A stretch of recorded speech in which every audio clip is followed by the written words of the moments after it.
Good morning students. Online classes में आप सभी का स्वागत है। आज हम फर्स्ट ईयर एचडीपी के सेकंड सेमेस्टर में वेटनरी एनाटॉमी सब्जेक्ट में चैप्टर नंबर 11 एक्सक्रीटरी सिस्टम यानी उत्सर्जन तंत्र के बारे में अध्ययन करेंगे। कल हमने जो है जक्स्टाग्लोमेरुलर एपरेटस के बारे में अध्ययन किया था, वृक में ब्लड सर्कुलेशन के बारे में अध्ययन किया था, इंटरस्टिशियल स्ट्रोमा या इंटरस्टिशियम्स या स्ट्रोमा क्या होता है उसके बारे में अध्ययन किया था।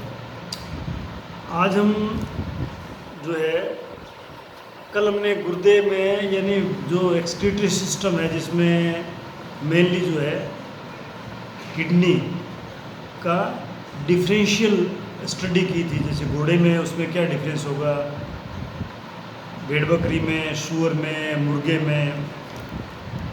अब हम जो आज जो है ना गुर्दे के काम पढ़ेंगे कि गुर्दे के क्या क्या फंक्शंस हैं। तो गुर्दे के फंक्शंस जब आप याद करोगे तो मेन फंक्शन जो है ना गुर्दे का वो पेशाब बनाना है, लेकिन उसके अलावा भी गुर्दा बहुत सारे काम करता है। पेशाब बनाना तो गुर्दे का काम है, लेकिन गुर्दा इसके अलावा बहुत सारे काम करता है। क्या काम करता है? एक तो क्या गुर्दा जो है यानी गुर्दे जो है वो जल के निष्कासन पर नियंत्रण रखते हैं। बॉडी से वाटर का निष्कासन उस पर नियंत्रण रखते हैं, जिससे क्या है कि आवश्यक मात्रा जो पानी की है वो शरीर में लंबे समय तक बनी रहे। आपको पता है कि ह्यूमन बीइंग में एक दिन में गुर्दा जो है ग्लोमेरुलर एपरेटस जो है वो जो सिस्टम है वो 180 लीटर पानी को या ब्लड को फिल्टर करता है, लेकिन पेशाब जो है बनता है 1 से 1.5 लीटर। यानी वृक जो है गुर्दा जो है शरीर से जल के निष्कासन पर नियंत्रण रखता है। गुर्दा जो है फिल्ट्रेशन का जो काम करता है, गुर्दे में ब्लड का फिल्ट्रेशन होता है, जिससे क्या है कि जो मेटाबॉलिज्म के वेस्ट प्रोडक्ट्स होते हैं, यूरिया, यूरिक एसिड,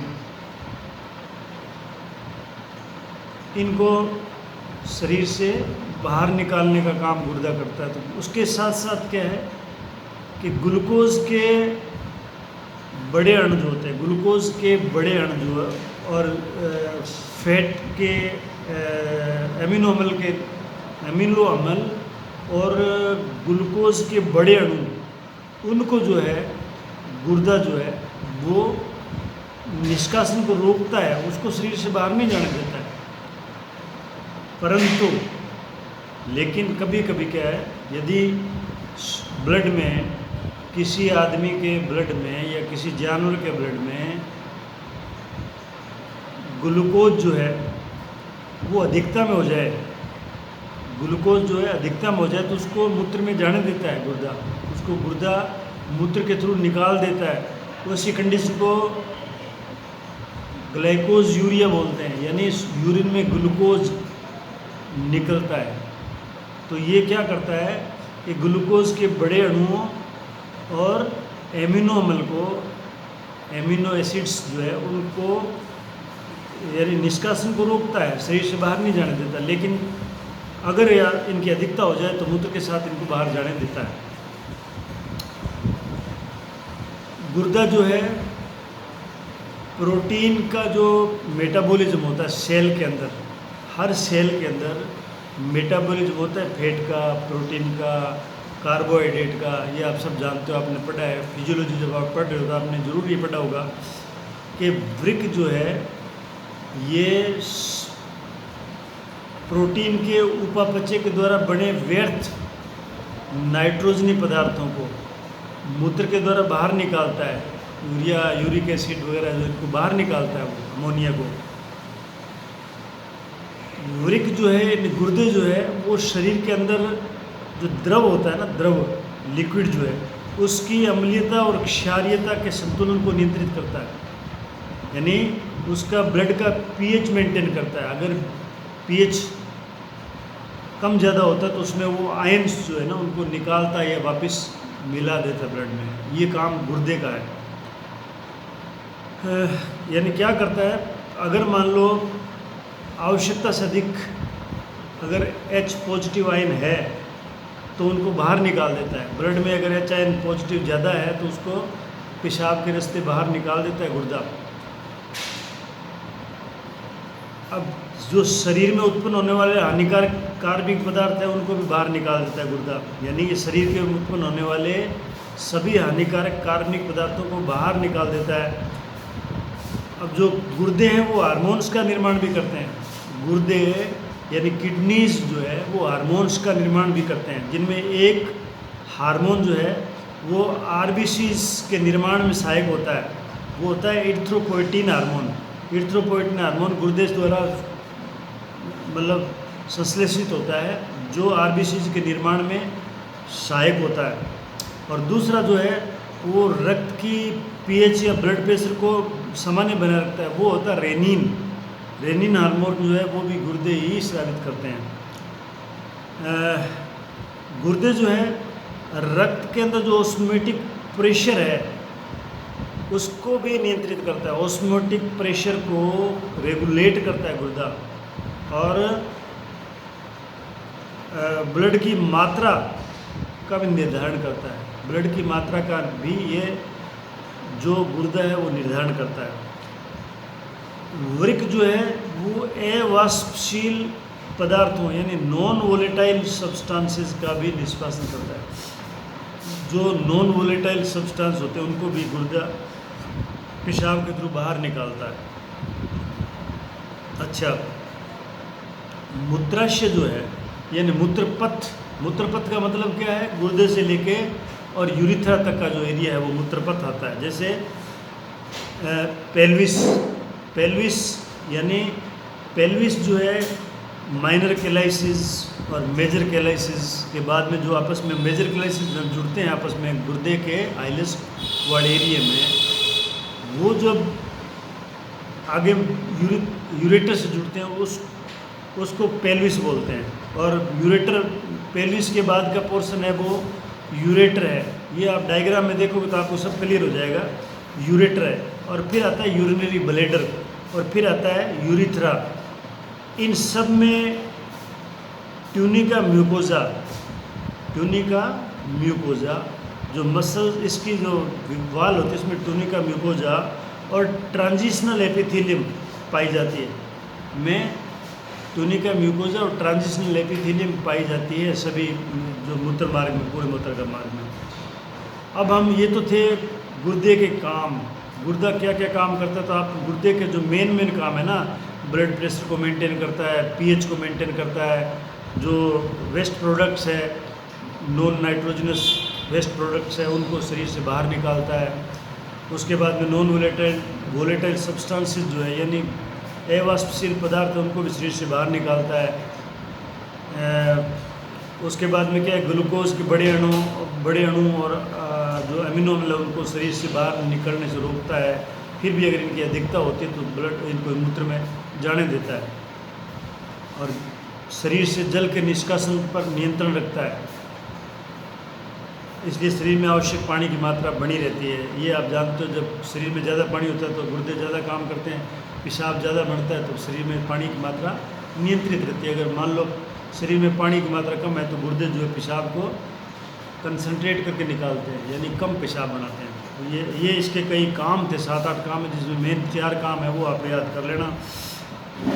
अब हम देखते हैं गुर्दे के बाद में जो नेक्स्ट ऑर्गन है वो है मूत्रवाहिनी यानी यूरेटर बोलते हैं जिसको। ये क्या है, ये ट्यूब लाइक संरचना है जो हर एक गुर्दे से निकलती है। यानी 2 गुर्दे होते हैं तो 2 ही मूत्रवाहिनी होंगी। 2 मूत्रवाहिनी होंगी जो वृक्क के कैलेक्स मेजर यानी नेफ्रॉन्स जो है उनमें से जब पेशाब बनता है जो कलेक्टिंग डक्ट्स निकलती है उनके आगे जाके वो छोटी छोटी नलिका बनाते हैं जिनको माइनर कैलेसिस बोलते हैं। माइनर कैलेसिस जो है 5, 7, 10 माइनर कैलेसिस मिलके एक मेजर कैलेक्स बनाती है। और मेजर कैलेसिस जो है वो आगे जाके यूरेटर में खुलती है यानी केटल में और सुअर में।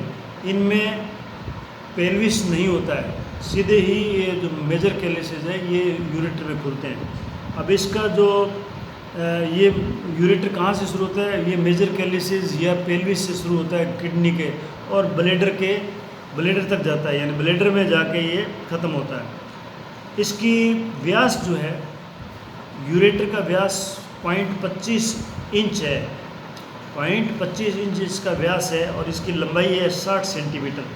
इसकी लंबाई 60 सेंटीमीटर होती है गोवंश में। अब गोवंश में रीनल पेल्विस अनुपस्थित होता है। जो मेजर कैलिसेस जब सीधे यूरेटर में खुलते हैं, ये भी आप इसको अंडरलाइन किया हुआ है आपकी बुक में, आप इसको ज़रूर याद करना, ये एग्जाम में पूछा जाता है। अब जो मूत्रवाहिनी है, 2 मूत्रवाहिनी होती है, तो हर एक मूत्रवाहिनी के 2 भाग होते हैं। एक भाग एब्डोमिनल होता है, यानी जो भाग उसका एब्डोमिनल कैविटी में रहता है वो एब्डोमिनल भाग है, और दूसरा भाग पेल्विक कैविटी में, तो उसको पेल्विक भाग बोलते हैं। अब जो श्रोणिक भाग की मूत्रवाहिनी, श्रोणिक भाग का मतलब, मूत्रवाहिनी का मतलब है जो पेल्विक भाग में है उसको श्रोणिक भाग बोलते हैं, श्रोणि मेखला बोलते हैं ना पेल्विक बोन को। तो पेल्विक भाग जो है मूत्रवाहिनी का, वो मूत्राशय की गर्दन के पास इसकी ऊपरी भित्ति को भेजता हुआ, यानी जो पेल्विक भाग है मूत्रवाहिनी का, वो मूत्राशय की ऊपर वाली भित्ति को भेजता हुआ मूत्राशय में घुस जाता है, मूत्राशय में खुलता है। और मूत्राशय की जो कैविटी है, मूत्राशय की कैविटी है वो संकड़ी होती है, और इसमें मूत्राशय यानी यूरिनरी ब्लैडर की जो भित्ति है, गुहा कैविटी है, वो संकरी होती है, और इसमें म्यूकोजा अंदर की ओर लॉन्गिट्यूडनल उभार बनाती है। लॉन्गिट्यूडनल लंबाई में उभार उभरे हुए से बनाते हैं, जिसके कारण इसकी गुहा जो है वो स्टिलेट दिखाई देती है, तारे के रूप में। यानी ये कहाँ की बात है, ये जहाँ यूरेटर ब्लैडर में घुसता है उस जगह की बात है। ये जहाँ यूरेटर ब्लैडर में घुसता है उस जगह ये ब्लैडर की गुहा संकड़ी होती है, और उसमें म्यूकोजा जो है वो अंदर की ओर लॉन्गिट्यूडनल उभार बनाती है, फोल्ड बनाती है, जिसके कारण इसकी गुहा जो है अंदर की साइड में वो स्टिलेट दिखाई देती है। स्टिलेट का मतलब तारे की तरह दिखाई देती है। तारा होता है ना, जैसे तारे में यूँ ताड़ियाँ से निकली होती है, वैसे। अब जो कुत्ता और घोड़ा है उसमें मूत्रवाहिनी यानी यूरेटर जो है वो पेल्विस से निकलता है।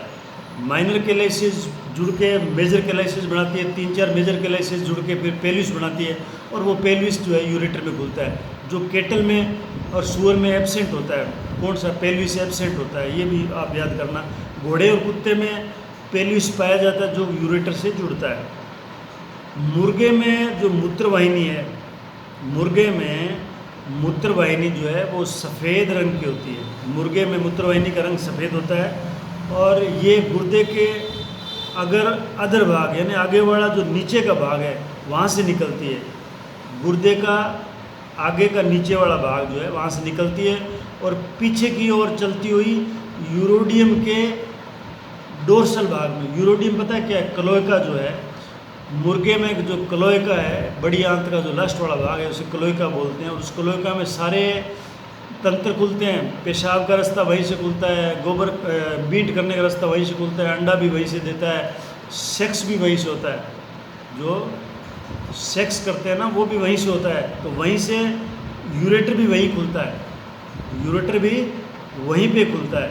और एक बात और है, जो मुर्गे में मूत्राशय नहीं होता है, मुर्गे में मूत्राशय एब्सेंट होता है, याद रखना इसको। और वो जो यूरेटर है वो सीधा यूरेडियम में खुल जाता है, यूरेडियम के पृष्ठ भाग में खुलता है। नेक्स्ट पार्ट है मूत्राशय, यूरिनरी ब्लैडर। यानी यूरेटर जो खुलेगा यूरिनरी ब्लैडर में, यूरिनरी ब्लैडर जो है ये म्यूकस मेम्ब्रेन की थैले जैसी संरचना है। एक थैला होता है जिसके अंदर की लाइनिंग म्यूकस मेम्ब्रेन है, उसमें जिसकी संरचना, आकार और स्थिति इस बात पर निर्भर करती है कि उसमें मूत्र कितना भरा हुआ है।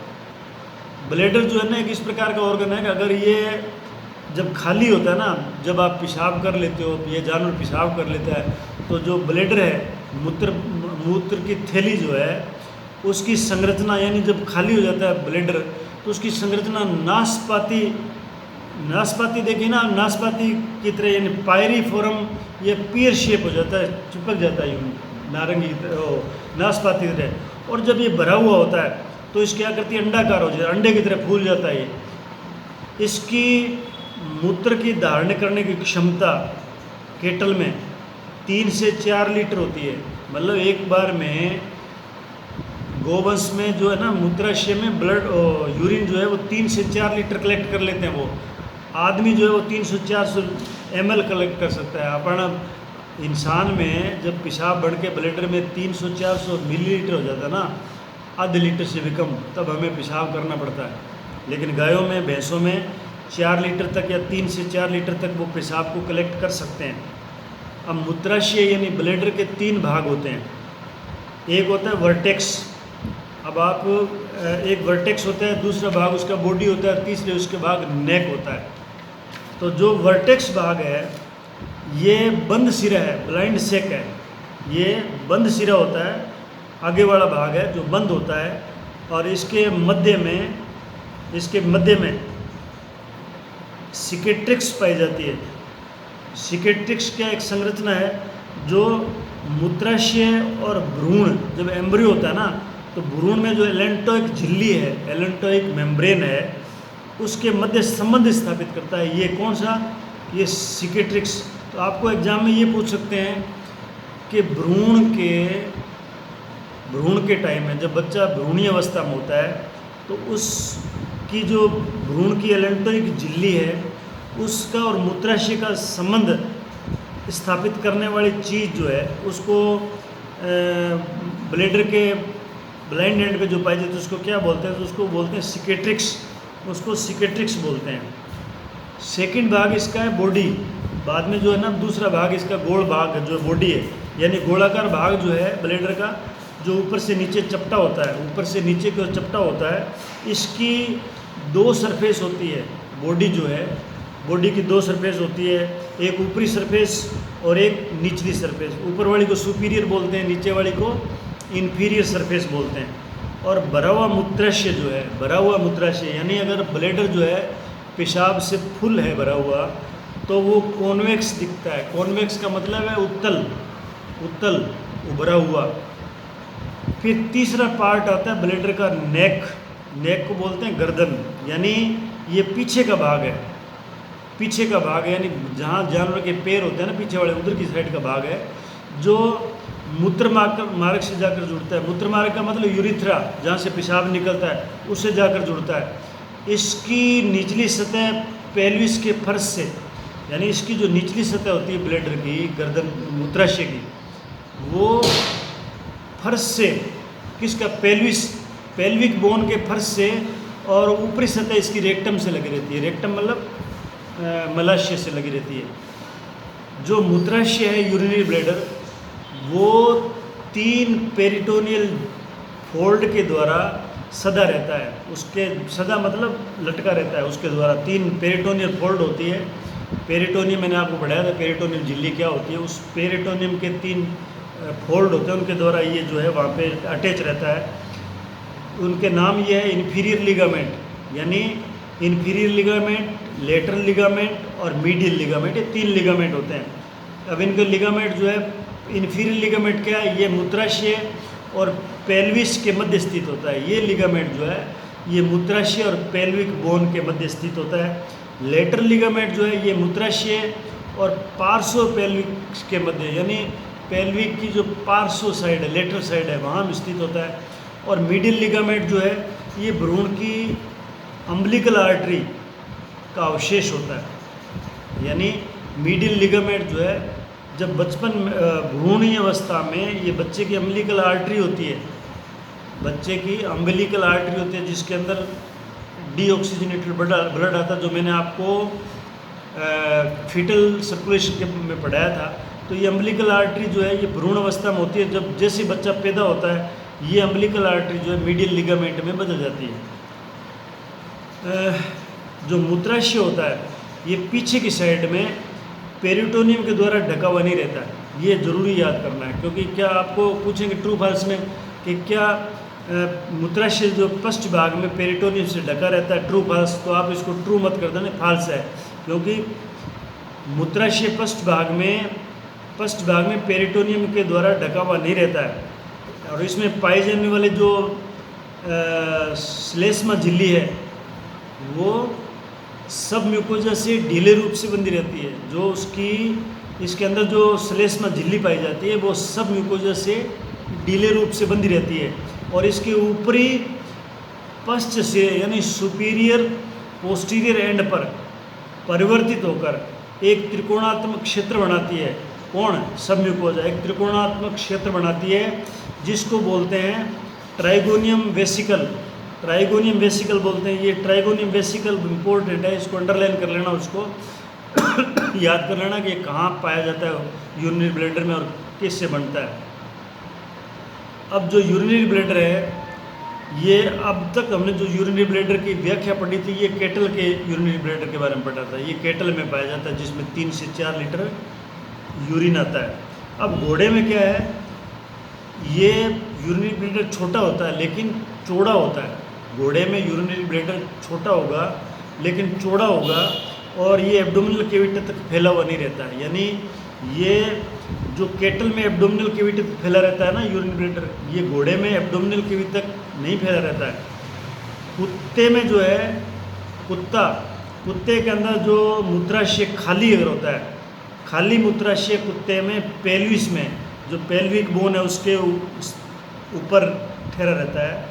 लेकिन अगर ये भरा हुआ होता है तो एब्डोमिनल कैविटी में लटका रहता है। एब्डोमिनल कैविटी जो पीछे की साइड में पेल्विक कैविटी के आगे एब्डोमिनल कैविटी है, फिर थोरेसिक कैविटी थी, पेल्विक कैविटी के बाद में ये एब्डोमिनल कैविटी में लटका हुआ रहता है भरा हुआ यूरिनरी ब्लैडर कुत्ते में।